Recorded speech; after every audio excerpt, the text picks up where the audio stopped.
নমস্কার।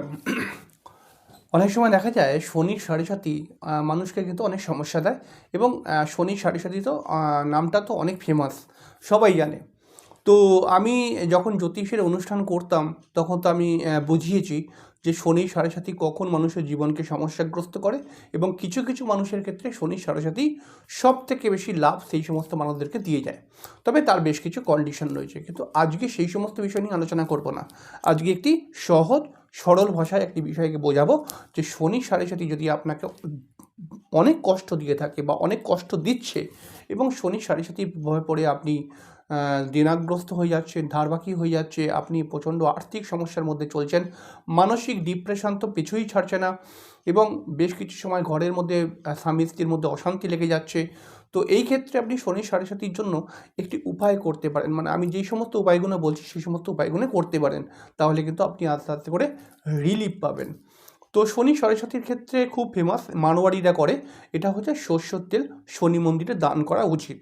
তো আপনার যথাসম্ভব আপনি 250 হোক 100 হোক যতটা আপনি পারবেন ততটা সর্ষের তেল আপনি শনি মন্দিরে দান করবেন। তবে দান করার ক্ষেত্রে একটি কথা খেয়াল রাখতে হবে যে আপনি কোনো সর্ষের তেলের বোতল কিনে সেটা 250 হোক 100 হোক যাই হোক শিশি কিনে আপনি শনি মন্দিরে দিয়ে চলে আসবেন না, তাহলে কিন্তু কোনো লাভ পাবেন না।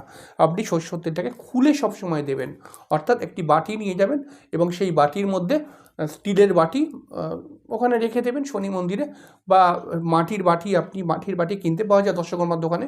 তো সেই বাটিটা কিনে ওই শনির তেলটা, যে সর্ষের তেলটা, ওটা ওই বাটির মধ্যে ঢেলে দিয়ে আসবেন, মানে তেলটা যেন ওপেন হয়, ওই এর মধ্যে যেন বসে না থাকে তেলটা, মানে কৌটোর মধ্যে যেন না থাকে সিড হওয়া। এছাড়াও শনি সাড়ে সাতির মধ্যে কিন্তু বেশিরভাগ সময় দেখা যায় যে লোহার যদি আপনি আংটি পরতে পারেন তাহলে কিন্তু বেশ ভালো রিলিফ দেয়। তবে এক্ষেত্রে খেয়াল রাখতে হবে, শনি সাড়ে সাতিতে যদি একটি কাজ করতে পারেন খুব ভালো এর রেজাল্ট আমি আগেও পেয়েছি। সেটা হচ্ছে যেইখানে নৌকা তৈরি হয় সেই নৌকার যদি একটি পেরেক নিয়ে এসে এবং কামারের দোকান থেকে যদি আপনি দাঁড়িয়ে থেকে, মানে চেঞ্জ করে দেয় ওরা, দাঁড়িয়ে থেকে যদি আপনি আংটি করিয়ে নিতে পারেন নিজের হাতের মতো, তো এটা কিন্তু খুব ভালো রেজাল্ট দেয়।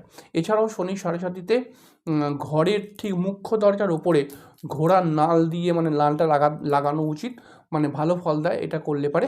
এছাড়াও শনি সাড়ে সাতির মধ্যে আপনি যদি হনুমান চল্লিশা পাঠ করেন তাহলেও খুব ভালো রেজাল্ট পাওয়া যায়। এছাড়াও শনি সাড়ে সাতির মধ্যে শিবের পুজো করাটাও খুব ভালো বলা হয় এবং তার জন্য বিশেষ কিছু মন্ত্র আছে, আমি পরবর্তী সময় বলে দেবো। তো আপনি যদি সেগুলো না জানেন ওং নমঃ শিবায় দিয়েই করতে পারেন। তবে 108টা আপনি নীলকণ্ঠ ফুল এইটা দিয়ে শিবের পুজো করুন। অবশ্যই আপনি কিন্তু শনি সাড়ে সাতির নেগেটিভ প্রভাব থেকে অনেক বেশি বাঁচতে পারবেন। আমরা জানি যে শনি সাড়ে সাতি থেকে যদি আমরা বেঁচে যেতে পারি বা আমরা যদি কিছুটা কমিয়ে আনতে পারি তাহলে কিন্তু আমাদের সমস্যা অনেকটাই কমে যায়। কারণ সাড়ে সাতি কিন্তু মানুষকে অনেক সমস্যা দিয়ে দেয় এবং সাড়ে সাতি আপনার মনোবলকে, আপনার অর্থবলকে একদম ভেঙে দেয়। তো আপনি এই উপায়গুলো করুন, আপনি কিন্তু অবশ্যই রিলিফ পাবেন আপনি। এবং এছাড়াও আপনি যদি পয়সা কড়ি থাকে আপনার, তাহলে পারে তো শনি সাড়ে সাতিকে অবশ্যই কাটানো উচিত। তার বিভিন্ন প্রক্রিয়া রয়েছে, তবে এইগুলো করুন, এগুলো করলে পরেও আপনি কিন্তু রিলিফ পাবেন, ভালো ফল পাবেন। যাই হোক, এখানে শেষ করলাম।